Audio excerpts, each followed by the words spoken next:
Dr. Amber Klimczak. And we are Two Peaks in a Pod.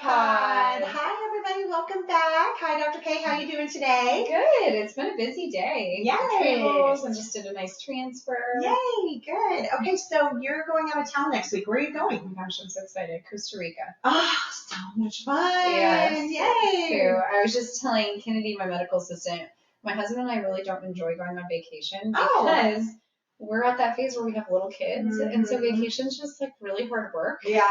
But we're going with family, my family, and I have older nieces and nephews, so I'm very excited to pawn my children off on my nieces and nephews. So do you know what city you're going to? I'm so bad. I didn't do the planning. It's okay. I'm just kidding. I lived in Costa Rica. Oh my gosh, no, I did not know that. Well, just for 5 weeks. But okay, still, that counts. I took medical Spanish there. Yeah. But obviously it didn't really take. I don't speak Spanish. That's hilarious. I felt like I was really good at that time. Yeah. But maybe that was paired with like tequila tasting. And then I was fluent. I was like, oh my gosh, it's just coming out of my mouth. Yeah, that's so funny. Yeah. Are you guys going anywhere? We are going to Turks and Caicos. Oh my gosh, the most beautiful beaches in the world. We're so excited. I've never been before, and no one in my family has been, so we're really excited. So y'all are gonna have a blast. Yeah. Your kids are a good age. Your kids are like self-sufficient. They are. I know. It's great. It's great. Yeah. So thank you for covering.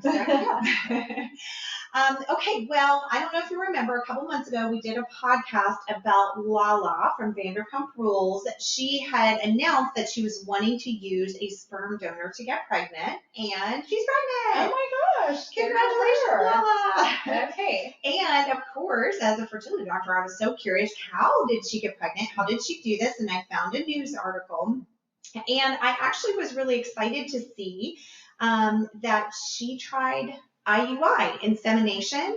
And this really stood out to me because I always follow all the celebrity fertility stories, but the vast majority of them talk about when they did IVF, our most aggressive fertility treatment.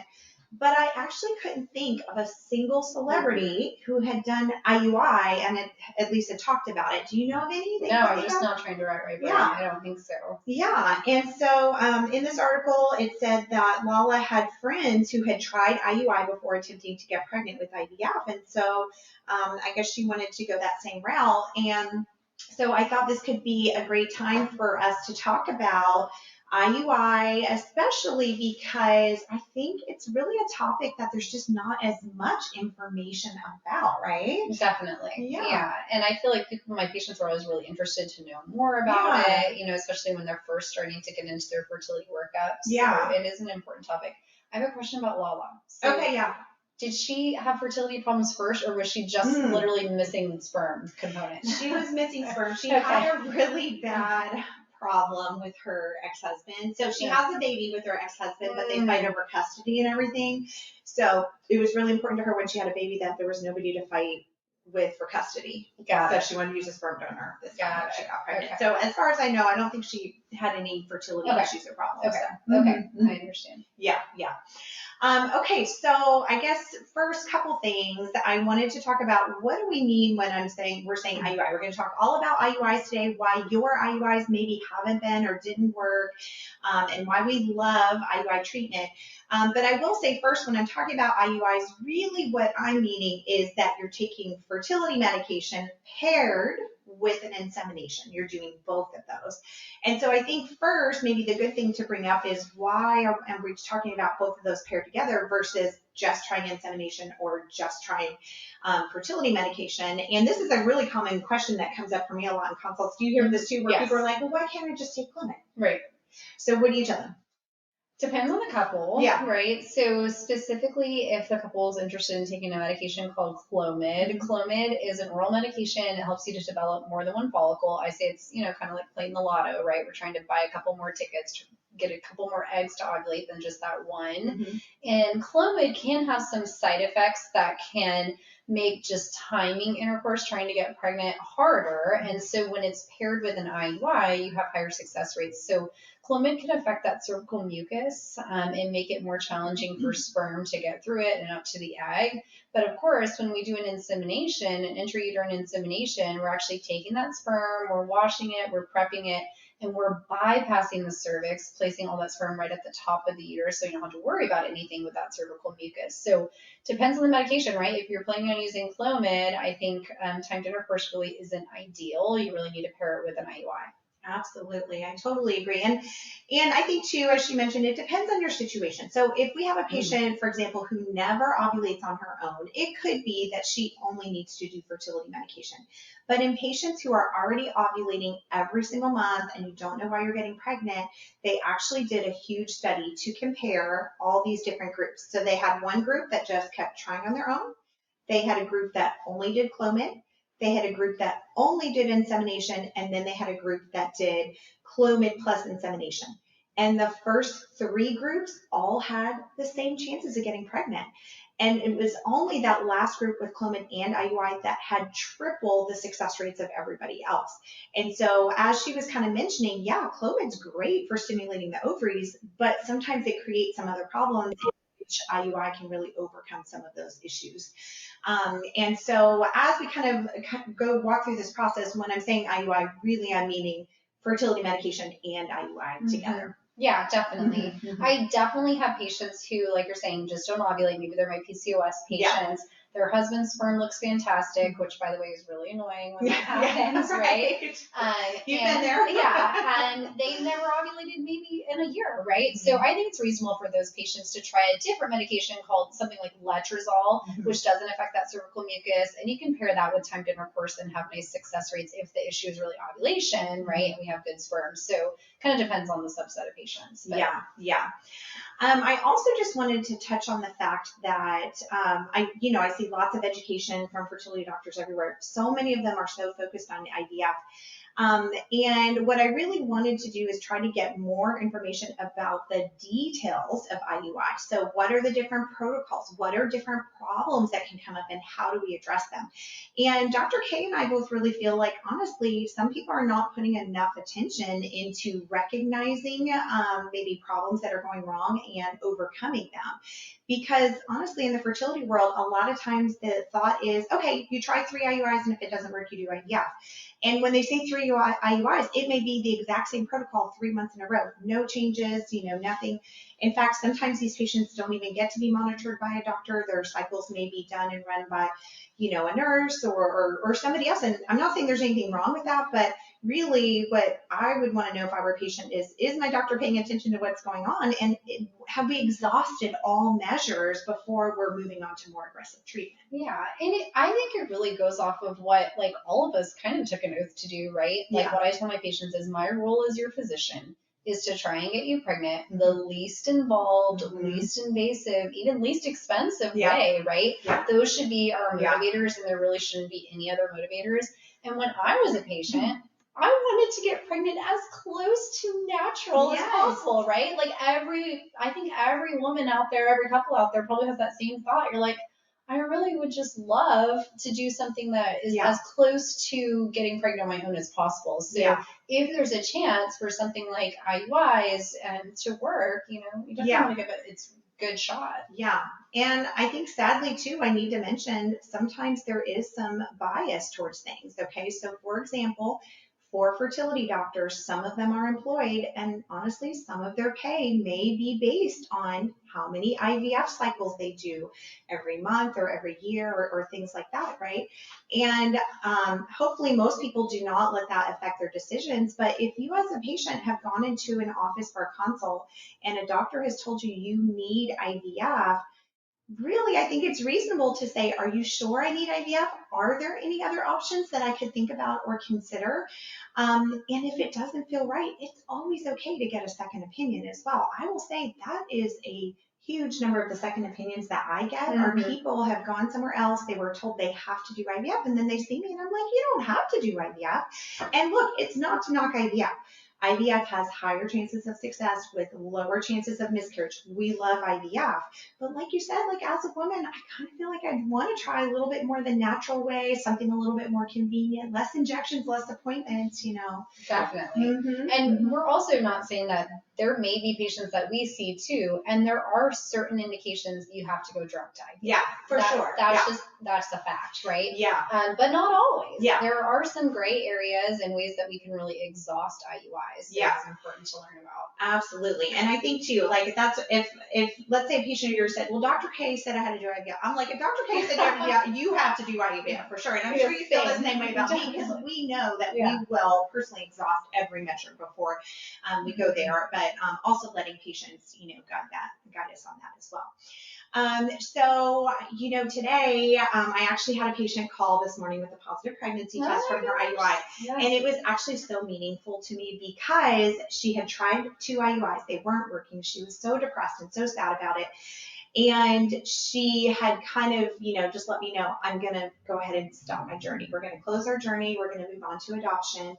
And I looked back at her IUI cycles, and we had made improvement from the second to the first, but it wasn't perfect yet. Yeah. I knew I needed to get her lining better, and I just like had this gut feeling. And I usually don't pressure or push patients. I'm like, hey, I respect whatever. But I pushed her a little bit, and I said, you know, give me one more chance. Yeah. I think I can do something that is going to make a difference and everything. And so she humored me. She said, okay.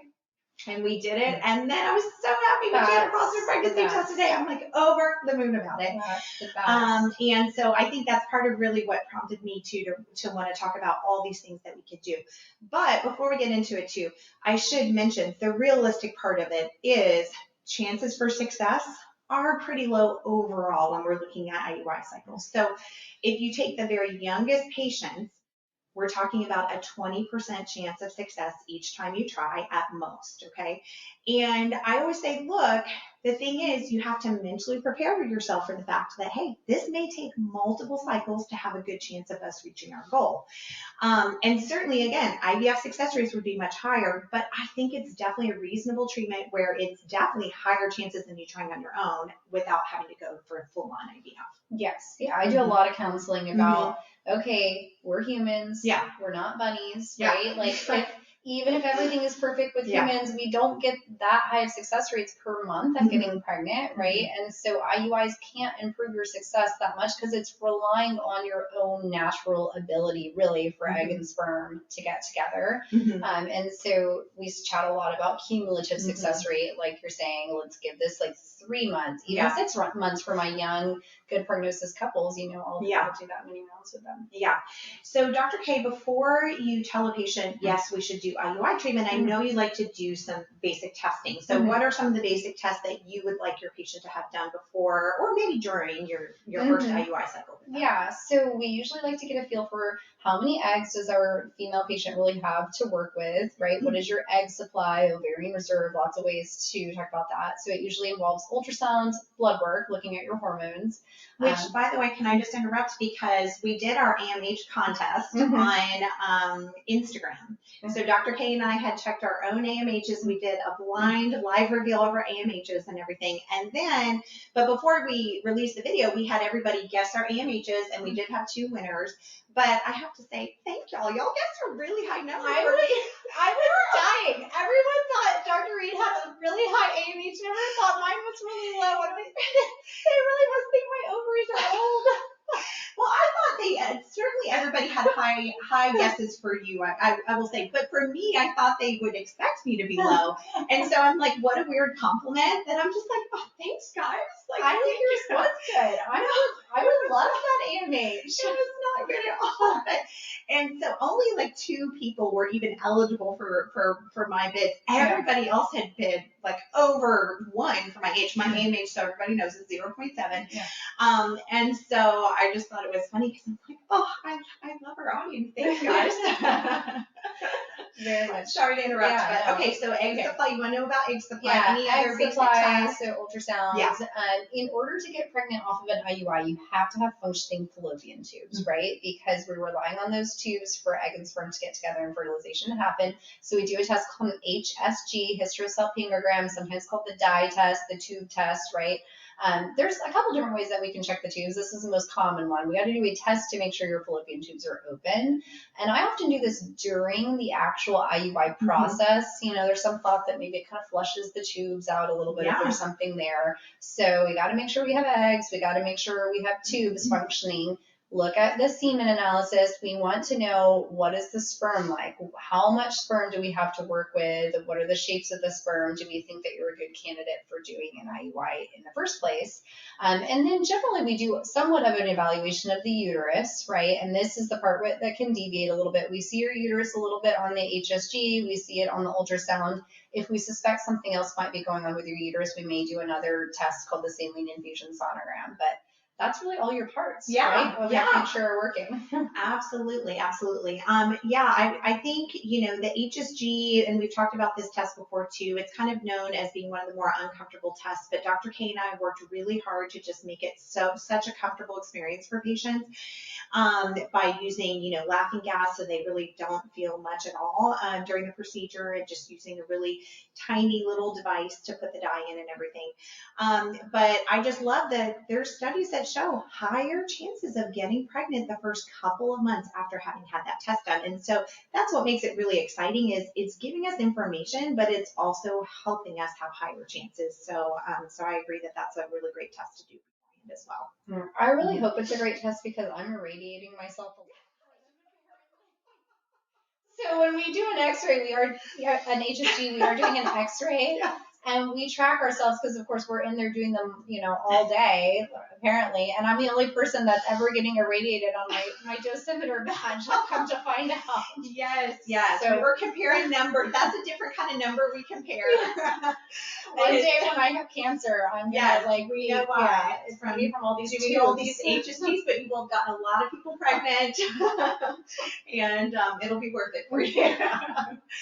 Okay, good. So I agree. Before we do a medicated IUI cycle, we definitely want to make sure that we are either have done the testing or in the process of doing the testing to make sure you're a good candidate for this type of treatment. Because, for example, if your tubes are blocked, if the sperm is really low, those are going to be the times you're going to hear from us of, hey, IUI is not a good treatment for you. Let's look into these other issues next to figure out what we need to do next for you.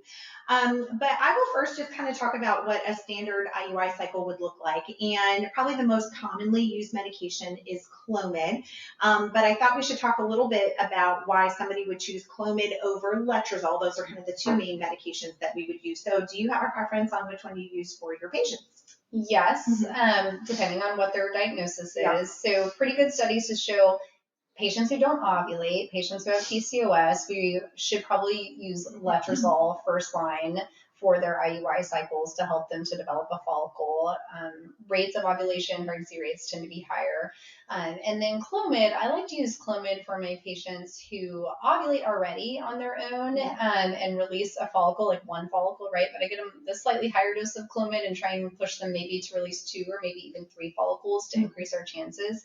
So that's generally how I go. I switch back and forth between them. My patients know this. I watch their lining. Clomid can often thin your lining. If I'm seeing that, I might try you on letrozole. So we tinker. I tell my patients I'm a tinkerer. We mess with it a lot. So I love that. Yes. Okay, same for me too. And I will say, Clomid's kind of famous for having some side effects. In fact, actually at my last clinic, I had a really cute sign that said, Clomid made me do it. Because, although you can get side effects from letrozole or Clomid, I would say the mood swings are definitely more prominent with Clomid. Okay, but I think letrozole, you just feel so bad on it because you basically feel menopausal on letrozole, and I'm like, this is a preview of what my life is going to be like. I mean, it's really miserable too. I will say it's going to be rough. I hope I retire before you hit menopause. I'm just kidding.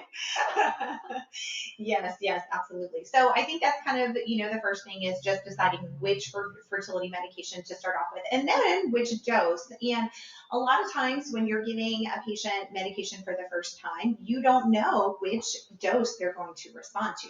So a lot of times you want to start off with either a low or medium dose. And for me to decide those things, I look at how old are they, how do their ovaries look, have they tried medication before, and if so, what was their response to that medication before. So those are kind of some of the things that I look at. Oh, also may try to think about what, do they have any factors such as they really want to try to avoid multiples, like having twins or triplets or anything like that. If some of them are very scared of it, and so I'll intentionally go very low dose for them if that's their preference, where it's maybe an older patient, I might be more aggressive knowing that our chances overall are lower. So we have to figure out what our dose is going to be.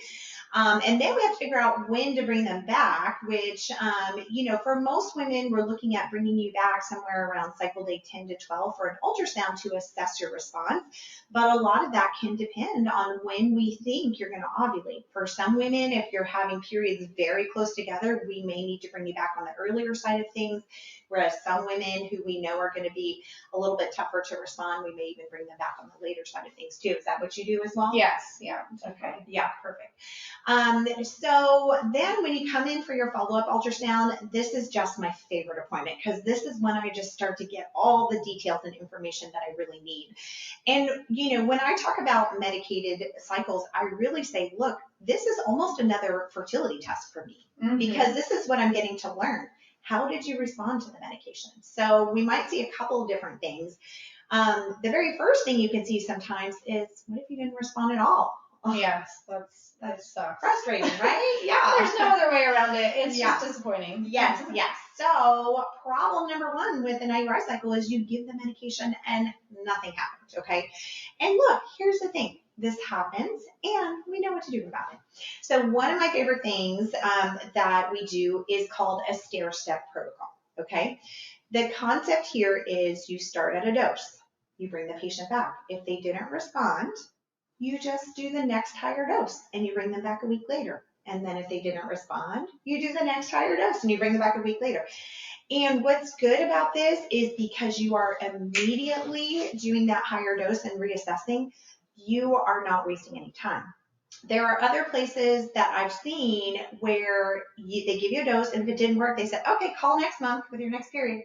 Like, right. What? I just wasted a whole month on that? Yes. Actually, I think this is a really important point that Dr. Reed is making, a way that you can advocate for yourself. If you're out there listening, maybe you're just doing Clomid with your OBGYN, right? You're just like, I think something's going on. She gave me Clomid. I'm going to try this, right? Oftentimes, they'll just check like a progesterone to see, hey, did you ovulate, afterwards? And then, it's, they don't do anything, right? You missed it, right? You check your progesterone, it's low. It's like, well, it didn't work. Okay, let's try again next So time. if you're planning on doing this cycle not monitored with an infertility specialist, maybe ask, how are you going to know if I responded, right? Ask for if they can get another lab, maybe an estrogen level earlier, or do an ultrasound for you, because it can save you a lot of time. I mean, as an infertility patient, it's all about time. You're just going crazy waiting, right? Yeah. So anything you can do to make, take advantage of the month that you're trying. And then, okay, so a common patient population that I would see not responding in is PCOS, polycystic ovary syndrome. This is a condition where you have tons of eggs, but sometimes they just rest. They don't want to work for you, right? And so you have to give the fertility medication to get one or more of the follicles to grow. So stair-stepping is best for these patients because some of them have very stubborn ovaries, and I know I need to keep pushing the ovaries, okay? But another important thing that I think we're willing to do is we're willing to be probably more aggressive than the average doctor. So, for example, people say for letrozole, you have low, medium, high dose. Low is 1 pill a day, medium is 2 pills a day, high is 3 pills a day. But guess what? If 3 pills a day doesn't work, you can actually go up to 4 pills a day. And if 4 pills doesn't work, you can actually go up to 5 pills a day. This is 12.5 milligrams of letrozole per day. I actually remember when I first heard of this, and I was like, that sounds way too high and too scary and all the rest of it. But you know what? You're only doing this on people who didn't respond to the lower doses. So I would never start at 12.5 milligrams on a patient who's never tried medication before. But it is completely reasonable and warranted in somebody who's not responding to lower doses. And I have seen this save people from doing IVF. So for example, I've had patients who come to me and they said, well, I've already tried. I cannot respond to the medication. And I look and they never went above 3 pills a day. And I'm like, you know what?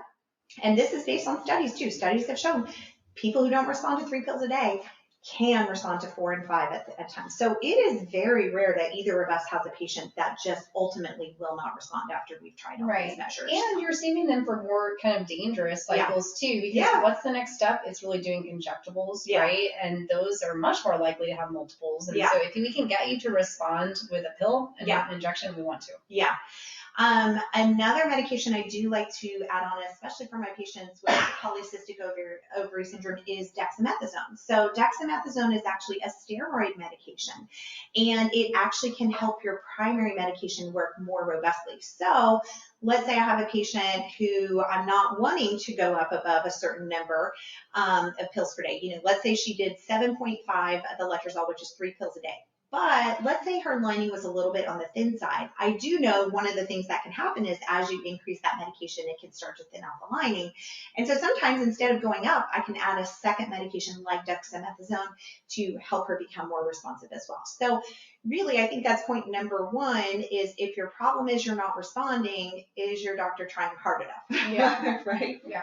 Have you ever had patients really like dexamethasone?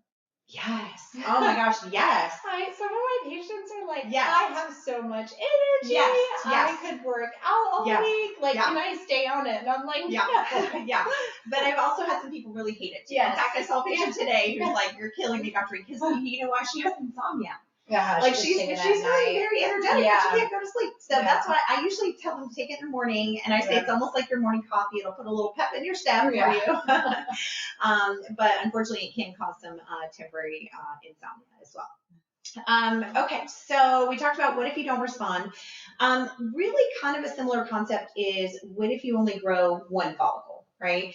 Of course, it depends on what your goal is here. If you have a patient who's not ovulating at all, your goal may be to help her grow one follicle. But if you have a patient who already grows one follicle on her own, well, you want to do better for her than what she could do on her own. So my goal is usually to try to help them to grow 2 or 3 follicles at a time.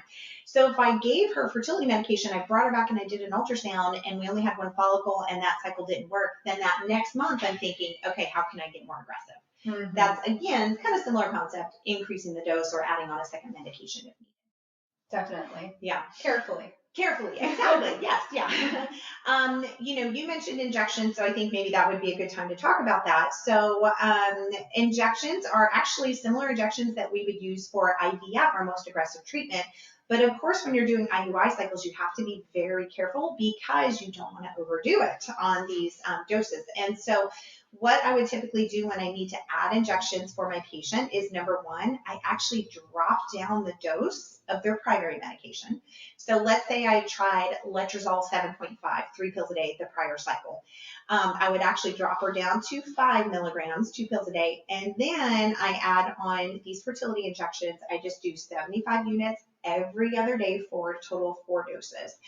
And the reason you do every other day is if you do every single day, sometimes you end up recruiting too many follicles. So I don't know what your cutoff is, but if I have a patient that has 4 or more follicles that are 15 or above, I have to cancel the cycle. Do you? 4 is my threshold to proceed. Yeah. So if 4 and lower, I will trigger. It'll go. Okay. Yeah. Also depends on a lot about the patient. Yeah, right? That's true. Right. If this patient is pretty young, and we learn a lot about you along the way. Yeah. Older patients who maybe aren't as good at prognosis, I might. Right. 4 follicles versus someone who's really young. And I think it's a good point to also talk about too. The risk for this type of treatment is there can be risk of multiples. If you're taking letrozole or Clomid, there's about an 8% chance of twins and a 1% chance of triplets or more. If we're adding on injections, that risk of multiples increases to about 15%. And the thing is, we would never do that on anybody or to anybody on purpose because we know that multiples are higher risk for mom, higher risk for the babies. But the thing is, we don't really get to pick either, but we try to do this as safely as we can to really limit your risk as well. Right. And that is something that you should also ask your doctor about. Yeah. Make sure you really understand that. What are the risks of this? What's my chances of having triplets? You don't want to have triplets, most likely. So. Yes, exactly. Yeah. And so, if for some reason I have a patient who has 4 or more that are 15 or more, then I cancel the cycle and I say, I'm so sorry, I overdid it. We're going to try again next month at a lower dose, And so these are conversations that we have when we're troubleshooting and problem solving for IUI cycles. So Okay, so the next problem that sometimes we can see with IUI cycles is thin lining. Ugh. So you kind of mentioned some possible reasons why somebody might have a thin lining, right? Mm-hmm. Yep. So sometimes it could be from the medication itself, Mm-hmm. right? Clomid is pretty notorious for thinning out certain people's linings. Some people do beautifully with Clomid and just don't have that side effect. Mm-hmm. And basically, it just means that Clomid is kind of working against the estrogen inside the lining of the uterus and preventing it from allowing it to grow. Mm-hmm. Letrozole sometimes can do this too, but not nearly as much as Clomid. Mm-hmm. Clomid is probably the worst for this. And then sometimes patients may have some intrinsic problems Mm-hmm. with their uterus and their lining just does not grow thick enough during their cycle. Absolutely. Yeah. And if I think it's something that's more from the patient side of things, sometimes we ask ourselves, do we need to assess if they have any scar tissue inside their lining that maybe we don't know about? And that would typically show up on the testing Dr. K was talking about earlier. And then sometimes I'll see thin lining with my patients that either need to gain a little bit of weight or patients that are doing a lot of cardio. Like my runners are kind of famous for having thin lining. And so those are kind of always things that I'm asking about if I'm seeing thin lining. But certainly it could be that we cause thin lining with our medication. Typically for both Clomid and letrozole, the higher that you go, the more it can thin out the lining just for different mechanisms of action. But our solution to this kind of depends on which one you're taking. With Clomid, the hard part is once you see that thin lining, there's not really much you can do about it at that point. You just have to learn from that cycle and then just switch to something else in the future. And the reason for that is with Clomid, you're essentially blocking receptors. So you can try to give estrogen at that point, but it's not really going to help. Letrozole is a little bit different because with letrozole, once you stop the letrozole medication, you do have the opportunity to add on some estrogen later on, so right towards the end. So you could always add an estrogen patch or vaginal estrogen pill or oral estrogen pill and still have the opportunity to help the lining out a little bit at the end. But if that cycle doesn't work, then for the next cycle, oftentimes I'm trying to do interventions to help the lining out, which may be adding on injections. I've found that IVF injections seem to thicken up the lining a little bit better sometimes. And so again, this is where we're learning about your body to try and help you do better for the next cycle if we need to try again. Yeah, I've seen cases too where every time we put the ultrasound probe into someone, they get a little contraction, the lining looks really thin, and sometimes people are just impatient with scanning. I used to work at a really busy practice, and there would be someone, thin lining, and then if you just take a minute, relax, go back to it, look at it, the uterus expands back out, and they have nice lines. So you have to also make sure that your doctor's not rushing through. Yes, absolutely. Well, and I think that's another good point too. Every time we're scanning, I call it dynamic ultrasound testing. Instead of just seeing images, when Dr. K and I are doing your ultrasounds, we're noticing and thinking about all these things. If I move the probe over and you say, ouch, that's a tender spot, I'm like, oh, she has some tenderness there. Okay, maybe could she have endometriosis, right? Could she have some scar tissue over there? Or if I'm noticing the position of their ovaries and every single time they're in the exact same spot and they never move, I'm like, oh, do you have scar tissue that's pinning your ovaries down there?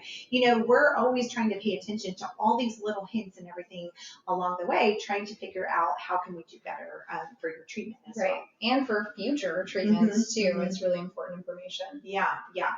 Okay, what about if your follicles aren't popping like they're supposed to? Do you want to talk? Because you had a patient recently that this happened to. Do you want to tell us about that? Yeah, so we sort of assume, right, for most patients that if you grow a nice big follicle, we monitor it on the ultrasound. Often we give you an injection to make you ovulate, right?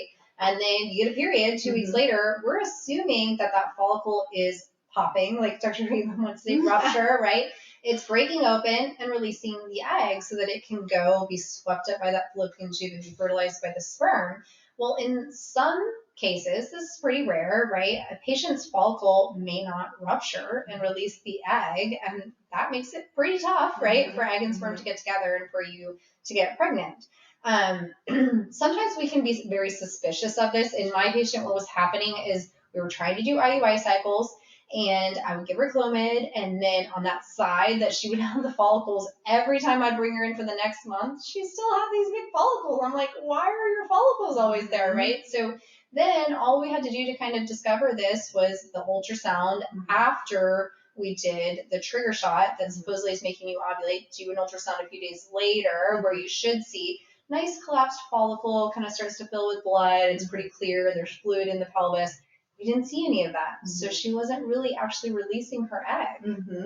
Yeah, and imagine if your egg's trapped in that follicle, it doesn't even have a chance, And so that gives us the opportunity to give you some answers as to why your IUI cycles may not work, and then also some possible solutions as well. We've kind of talked about, could you consider doing a higher dose trigger injection, or maybe different types of trigger injections, but ultimately some of these patients do end up needing to do IVF, where you just put a needle in there and you get them.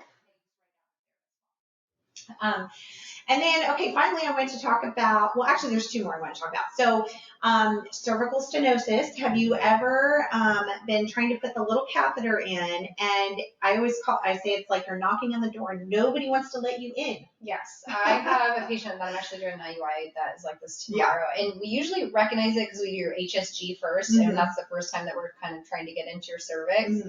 And it becomes very apparent that we're going to struggle. And so the cervix is just the opening into your uterus. And so sperm has to swim up through that cervix to get to the fallopian tube and the egg. We have to get our catheter through there. And so sometimes it can be scarred off, narrowed. Sometimes this can be from prior procedures that maybe you've had. If you've ever had an abnormal pap smear and then had to get something done for it, like freezing or a leap or other procedures to your cervix, it can actually cause a little bit of scarring to the cervix, and it makes it closed off and very difficult for us to get the catheter through. Yeah. So if I'm really having issues getting in, I think there's a couple things that sometimes can help. If the patient has what we call an anteverted uterus, where it's kind of standing straight up, sometimes you can try it again or in the future with a full bladder, because as the bladder fulls, it straightens it out and makes it easier for us to get the tube in. So that's one possibility. Another thing that sometimes I'll do if I'm really struggling is I'll just do a quick ultrasound, and I'll say, okay, let me just map out the exact angle of where your cervix is maybe kinked or bent. And so I'll take measurements with the ultrasound and then compare it to my measurements on my IUI catheter. And then usually that is also really helpful for being able to get in on those ones that are really tough. The vast majority of them are super easy, but when you get a tough one, they can be a little bit challenging. But I say in those cases, you know what? These are probably the ones where it helps the most. Maybe some are having trouble getting through that really tight cervix, and if we're able to get past it, this might be our ticket here. Yes. I put Kennedy to work last time for this patient. I made her do the ultrasound while I'm like an embryo transfer. That's right. And she's like, we're in. That's great. Okay. And then one other one that has come up, really, I feel like I made this up in the last year, which is estrogen priming. Okay, so estrogen priming is a strategy we all fertility doctors use, or hopefully most use it, as a strategy to prepare patients for IVF, particularly ones that maybe have low egg counts. And the concept here is that estrogen lowers FSH, which is the hormone that comes from your brain. Women, as we're starting to run low on our eggs, sometimes our FSH level is too high. And when it's too high, it's causing a woman's follicles to grow too fast. So let's say a woman tells me, I'm ovulating on cycle day 7 or something. I'm like, I know this is a problem. You're going to have a hard time trying to get pregnant in that case.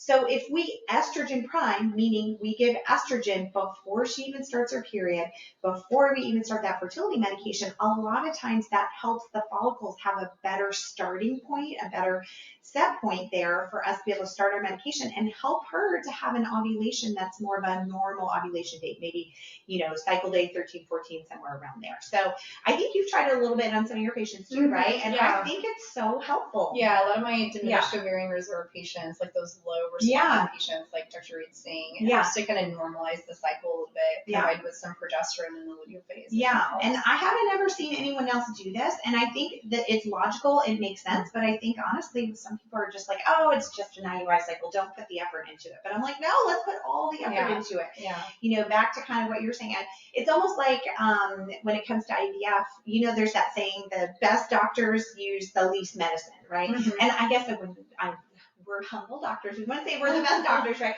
But I think our approach is let's go more natural if we can. And to me, that's another way of sort of hacking your body to be able to go more natural. And so Definitely. Okay, we went over a lot of good stuff. Yeah. Oh, I guess the final thing, what if we're trying and IUIs are not working?